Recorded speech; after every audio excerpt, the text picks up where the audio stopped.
The public school system in America is completely collapsed. There's no doubt about it. It was going down fast in the 70s and 80s.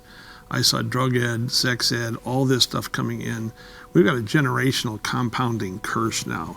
We have administrators and teachers, the adults in these places, that act like absolute adolescent children. They have never spiritually matured, morally, intellectually matured. They have the adult bodies, and they're absolutely dysfunctional, immoral children.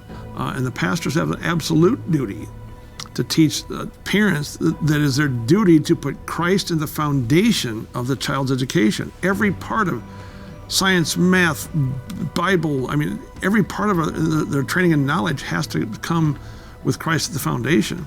You fail that, pastor, God's going to hold you accountable. He's going to judge you for letting these children be trained by heathens and pagans down the street in the local public school.